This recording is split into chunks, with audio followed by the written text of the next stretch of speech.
is a guy who knows music and movies, the superhero movies, the obscure subtitle movies, what to watch on television. It is a pretty amazing thing, this creature called Michael Snyder. And he comes and goes on a rainbow.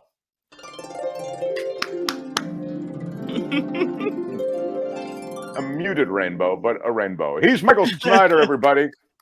Hi, Michael Snyder, Culture Blaster. Hi, Mark. Hi, Kim. Hello, Albert. You guys should be grateful I'm even here. I had to cancel my weekend skydiving date with Jay Leno. What?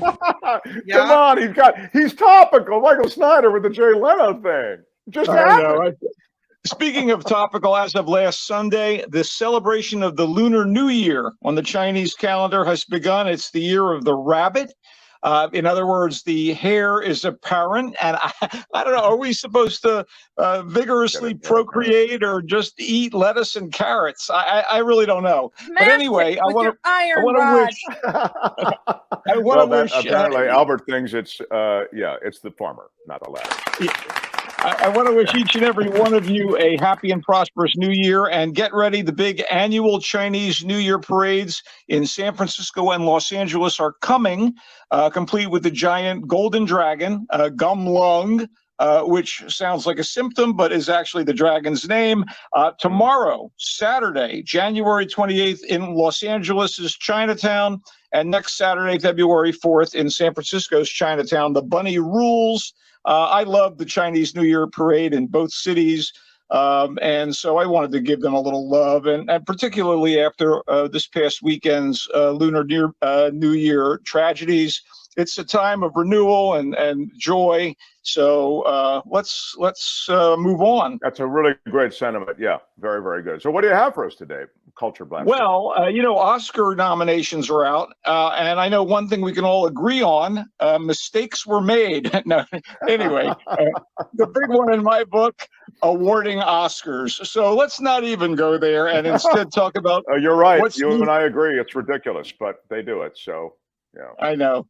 So this weekend, we have some interesting films, and interesting is sort of like damning with faint praise sometimes, but I suppose some wag could offer a 2-word review of the new movie Infinity Pool by just dropping the L from the title, like Infinity Poo.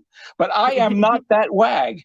I was rather caught up in Infinity Pool, which was written and directed by Brandon Cronenberg, son of the visionary, sometimes hallucinatory filmmaker David Cronenberg. Wow, and his son is a director? I didn't know that. That's very cool. Yeah. Okay. And Mark, the strange fruit has not fallen far from the strange tree, is all I'm going to say about that.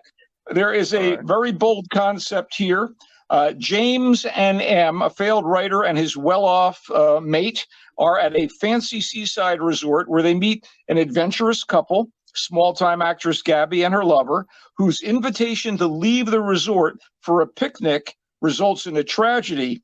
This tragedy leads to the discovery that the country surrounding the resort is an Eastern European totalitarian nightmare where crimes are punished by science-fictional methods and involve big money payoffs and doppelgangers.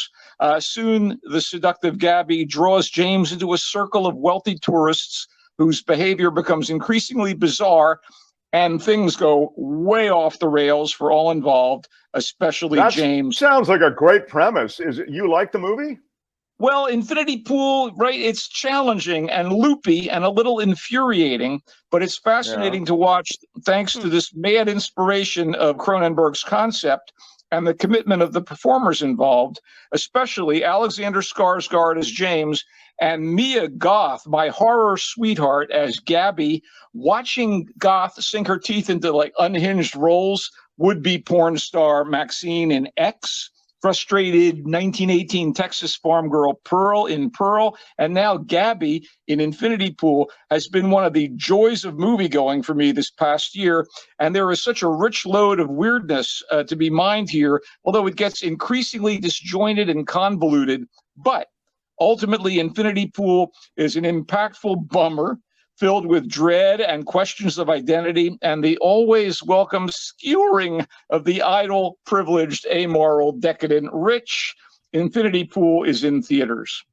Wow. So in the end, it's a downer, but you kind of, I can't figure out, do you sort of like it? Yeah, you sort of like it, is what I get. It's not, it's, there's a phrase about, musique concrète, difficult listening. Infinity Pool is difficult watching, but I thought it was rewarding. And I thought it was, fascinating and fresh, even though it'll take you down rabbit holes. I like the idea that I'm watching Cronenberg's son do something that's kind of interesting. I mean, that is anyway. Okay, Infinity Pool. So what else do you have, Michael Snyder? There's never been anything like this.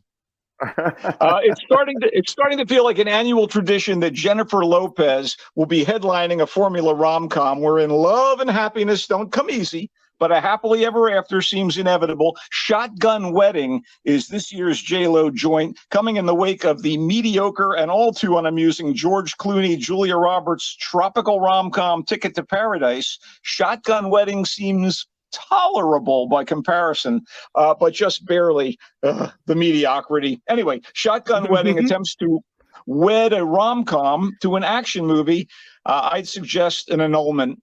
As suggested earlier, this is essentially a Lopez vehicle with her and likable lunk Josh Duhamel as a couple who are about to be married before family, friends, and one ex-boyfriend at an island resort in the Philippines.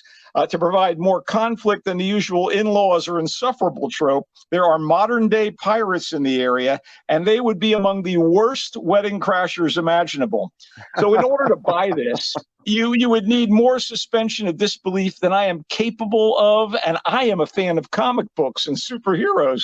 I'm not saying that you would have to be aiming a shotgun at me to convince me to watch Shotgun Wedding. Well, wait a minute. That is exactly what I'm saying. There are a few funny moments, and the cast is largely a treat to watch.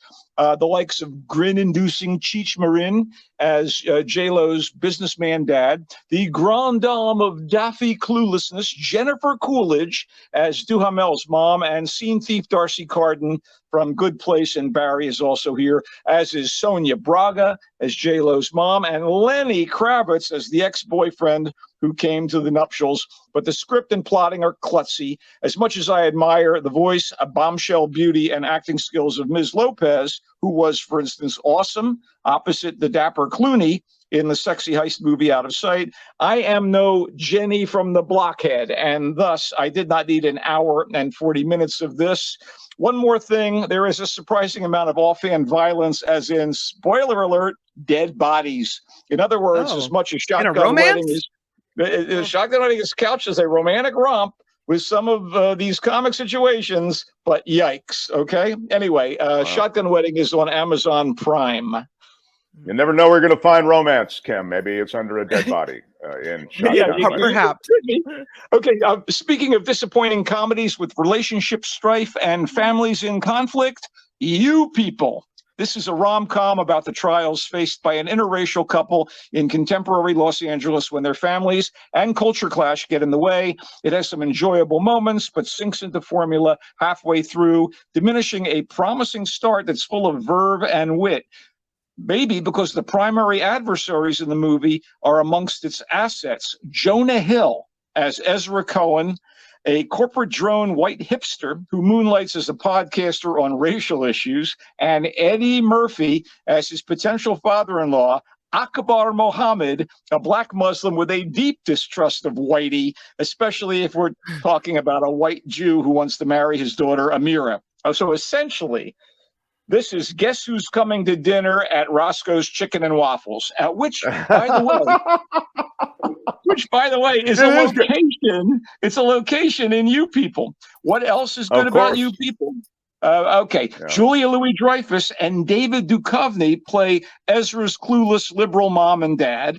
I liked Lauren London as his lady love Amira, Nia Long as Amira's mother, and a passel of cameos, including brief appearances by, get ready, Rhea Perlman, Elliot Gould, Richard Benjamin, Anthony Anderson, Hal Linden, Mike Epps, and from Veep, Matt Walsh. Still, Hill and Murphy carry the enterprise. You People is tightly directed by Kenya Barris, but I wish that the script Barris co-wrote with Hill didn't get so soft and obvious in the final act after such a sharp first half. Still, it does offer a harmonious message in these divisive times. It's in theaters, and as of today, You People is on Netflix. A tentative recommendation for that. Wow.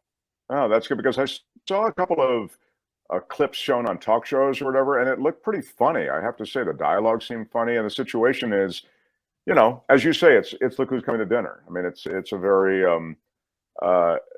anyway. So the fact that it's a qualified yes may keep me in the game to see it. We have nothing but qualifications today. Wait, I have a blatant. No, where do I see these things? I want to know where I see it. I've told you, your Wi-Fi connection has prevented you from hearing me saying, as I did seconds ago, in theaters and as of today on Netflix. You People. I must have. Do you know who I am? Kind of a big deal. Yeah, I've got a lot of things on my mind, Michael. Sorry that I missed the line and I asked you to repeat it.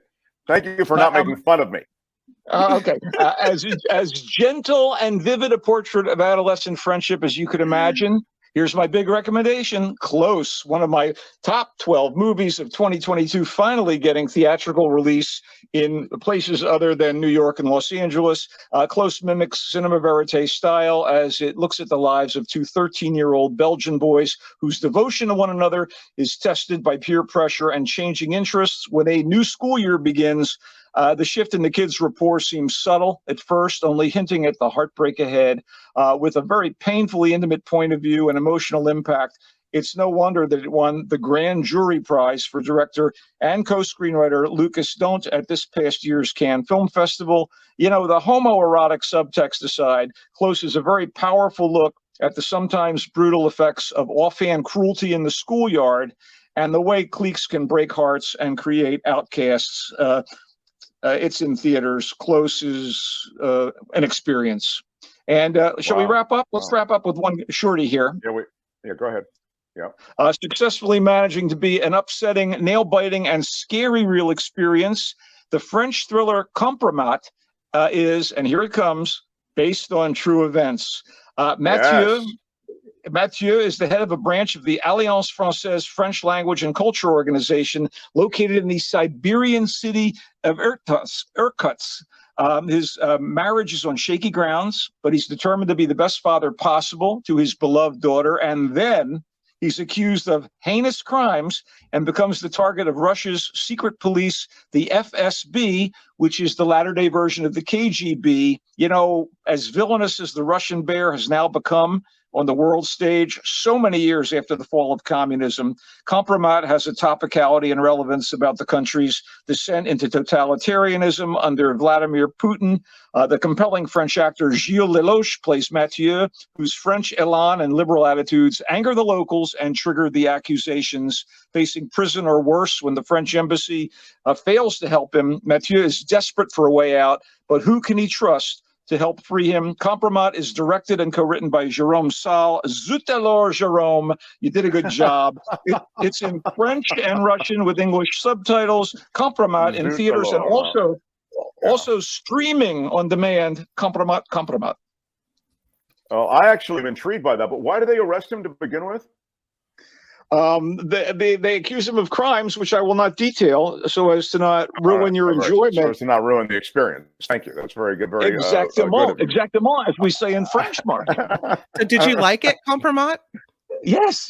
I was. You did a good job. Again, Kim dozing off during the review. Yeah. Again, this is where we all just we step out for a cigarette. All right, Infinity Pool. He didn't hate. It's the Cronenberg son directed movie. I think I'm going to watch it, although it sounds maybe too disturbing for me. I don't know. But anyway. It's exciting and twisted. It's just not going to be for everybody. Yeah. Okay. Infinity Pool, that's in theaters and also streaming soon? No, it's in theaters for right now. In theaters. Shotgun Wedding is the Jennifer Lopez rom-com that Michael feels is formulaic. It's got Josh Duhamel in it or whatever. He didn't love it. In fact, he kind of, what's the opposite of not loving it? That's where Michael is. I dissed it. You did. Shotgun Weddings in theaters and also streaming? No, it's not in theaters. It's on Amazon Prime. Oh, it's on Amazon Prime. Thank you, Yeah, Kim. I was I'm paying going to attention. go for these. You People. It's in theaters and on Netflix, and it is Jonah Hill, Eddie Murphy. And Michael sort of liked it, but yeah, felt I that liked could it, have but been better. it peters It out. descends into, yeah, it's in theaters and on Netflix, you said, right?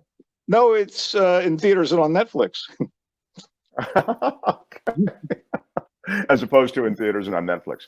Close, yes. Or Close is your pick of the lot and one of the top 12 of the year, you say. Yes. That can be seen where, sir? In theaters, it's in French with subtitles, or is that Flemish? It's made in Belgium. You never know with the Belgians. And KOMPROMAT is both French and Russian with subtitles, and that can be seen in theaters and streaming on demand. Yes, indeed. We try to help people. We should really release a concordance to you. Wow. I wish we had the ding working today. You have Tom is our sort of designated keeper tracker of the dings in the chat. So he usually does a pretty good job of it. Topicality, a ding word. I'm going back through Tom. Yes, all of these. Verb is a ding word. He's right. Yeah. So convoluted, he says, is a ding word. Doppelganger is a ding word you use. Anyway, thank you, Tom, for keeping track of those. Michael is the best, as Pinky said. Michael, go Niners. Let's make something good happen on Sunday. I hope so. I'm cheering on the red and the gold. I hope everyone has a lovely weekend and we come out the other side victorious, everybody. Concordance is a ding word, Tom says. That was truly a ding word. I'll tell you, he also used a French phrase that I thought was dingable also. So you always serve up the dings, Michael. Yes. Find Michael in the Marina Times and across social media as the Culture Blaster. He'll join us next Friday as well. Michael, thank you. He comes and goes on a rainbow. So long, everybody. So long, Michael Snyder. Good stuff. Wow. Have we come to the end of another magnificent... Hi, it's Mark, and I thought that was great. Hit the notification bell. You'll know whenever there's a new video being dropped, and please subscribe to our channel to help us save the universe.